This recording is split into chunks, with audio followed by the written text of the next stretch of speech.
برف تو ہاتھ میں نہیں رکھی جاتی. مولانا عبدالستار خان نیازی کو برفوں کے بلاکوں میں لٹا کر پھر پوچھتے تھے بتا اب تو نے ختم نبوت کی بات کرنی ہے؟ آپ فرماتے ہاں کرنی ہے، کرنی ہے.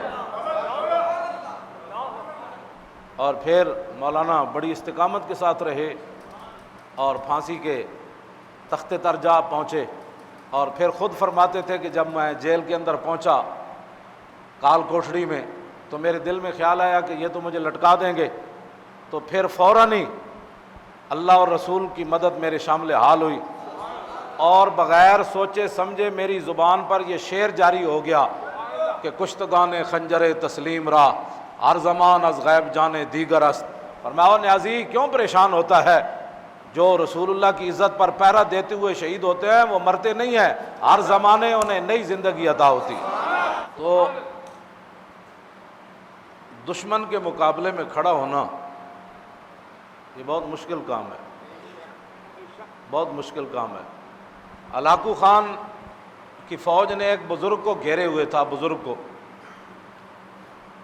تو ہلاکو خان کی بیٹی جو ہے نا وہ دیکھ رہی تھی. اس نے کہا کہ اس بوڑھے آدمی کو ہماری فوج نے کیوں گھیرا ہوا ہے، یہ کون ہے؟ انہوں نے کہا یہ مسلمانوں کا بزرگ ہے. اس نے کہا اس کو میرے پاس لاؤ. ہلاکو خان کی بیٹی کے سامنے جب اس بزرگ کو لایا گیا تو ہلاکو خان کی بیٹی کہنے لگی کہ خود ہی تمہارا اسلام کہتا ہے کہ اللہ تعالیٰ جس کو چاہتا ہے سلطنت عطا کرتا. قل اللہم مالک الملک تؤتی الملک من تشاء وتذل من تشاء بیدک الخیر انک علی. اس نے کہا تمہارا خود اسلام یہ کہتا ہے تو کیوں پریشان ہو، کیوں پریشان ہو؟ تم ذلیل تھے، اللہ نے ہمیں عزت دے دی، ہمیں بادشاہی دے دی، تم کیوں پریشان ہوتے ہو؟ وہ بزرگ کہنے لگے کہ تو نے سوال بہت بڑا کیا، میرا جواب بھی سن. اس نے کہا کہ مالک نے بکریاں بھی رکھی ہوتی ہیں اور کتا بھی رکھا ہوتا ہے، تو یہ بتا کہ بکریوں کی قیمت زیادہ ہوتی ہے یا کتے کی؟ اس نے کہا کہ نہیں، بکریوں کی قیمت زیادہ ہوتی ہے. اس نے کہا اچھا بکری اگر ریوڑ سے علیحدہ ہو جائے تو پھر کیا ہوتا ہے؟ کہتا ہے پھر کتا اس کا تعاقب کرتا ہے اور اس کو گھیرتا ہے. اس نے کہا وہ کتا کب تک بکری سے لڑتا رہتا ہے؟ اس نے کہا جب تک وہ بکری گھیر گھار کے دوبارہ اپنے ریوڑ میں واپس نہ لائے.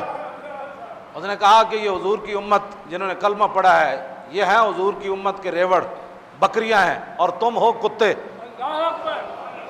اور یہ بکریاں اپنے دین سے نکل گئیں. ہاں یہ بکریاں اپنے دین سے نکل گئیں. جس طرح بکری ریوڑ سے نکل جائے تو کتا اس کا تعاقب کرتا ہے کہ واپس آئے.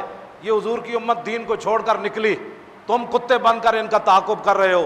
ان کی سختیاں اس وقت ختم ہوں گی جب یہ دین کی طرف واپس آئیں گے. اس بزرگ کے جواب پر بھی لاکھوں سلام. ہاں یہ حضور کی امت ریوڑ سے نکل گئی، اسلام سے جب نکل گئی تو کتے ان کو پڑ گئے.